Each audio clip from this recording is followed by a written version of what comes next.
World cinemascope நேயர்களுக்கு வணக்கம். விஜய் டிவியில் ஒளிபரப்பாகி வரும் பொண்ணுக்கு தங்க மனசு சீரியல் திவ்யாவை பற்றி தான் இன்றைக்கி இந்த வீடியோவில் பார்க்க போகிறோம்.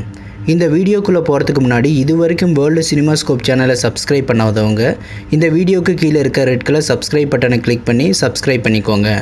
கூடவே அந்த பெல் பட்டனை கிளிக் பண்ணிக்கோங்க. அப்போ தான் நாங்கள் பண்ணுற புதிய வீடியோக்கள் உங்களுக்கு உடனுக்குடனே கிடைக்கும்.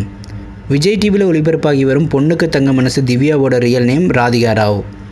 இவங்க பிறந்தது பெங்களூர். ராதிகா ராவோட date of birth 25th February 1996. இவங்க மேங்களூர் கரவள்ளி காலேஜில் பிஎஸ்சி ஃபேஷன் டிசைனிங் முடிச்சிருக்காங்க. ராதிகா ராவோட ஃபாதர் ராஜகோபால், மதர் விஜயலக்ஷ்மி.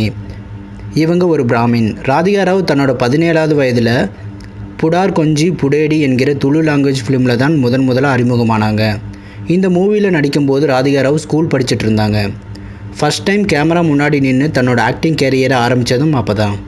இந்த படம் ஒரு காமெடி மூவி. இதில் லீட் ரோலில் நடிச்சிருந்தாங்க ராதிகா ராவ். அதற்கு அடுத்து ஏசா என்கிற துளு லாங்குவேஜ் மூவியில் நடித்தாங்க. இதுவும் காமெடி ஜோனரில் எடுக்கப்பட்ட படம். இதிலும் லீட் ரோலில் நடிச்சிருந்தாங்க ராதிகா ராவ். அடுத்து மேங்களூர் ஹுடுகி ஹுப்ளி ஹுடுகாங்கிற சீரியலில் நடித்தாங்க. இந்த சீரியல் ராதிகா ராவிற்கு நல்ல பேர் எடுத்து கொடுத்தது. அது மட்டும் இல்லாமல் இந்த சீரியலில் அமுல்யாங்கிற கேரக்டரில் லீட் ரோலில் நடிச்சிருந்தாங்க. தன்னோட ஆம்பிஷனாக ராதிகா நினைக்கிறது ஃபேஷன் டிசைனிங் இண்டஸ்ட்ரியில் சக்ஸஸ்ஃபுல்லாக இருக்கிறது. அது மட்டும் இல்லாமல் ராதிகா ராவோட ஃபேவரட் ஆக்ட்ரஸ் தீபிகா படுகோன், ஜெனிலியா மற்றும் ராதிகா பண்டிட். கன்னடம் மற்றும் துளு லாங்குவேஜில் ராதிகா பிஸியாக நடிச்சிட்டு இருக்காங்க.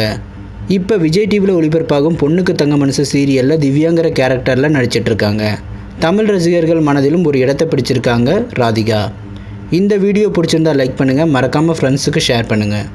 இது வரைக்கும் வேர்ல்டு சினிமாஸ்கோப் சேனலுக்கு ஆதரவளித்த அனைவருக்கும் நன்றி. மீண்டும் அடுத்த வீடியோவில் சந்திப்போம்.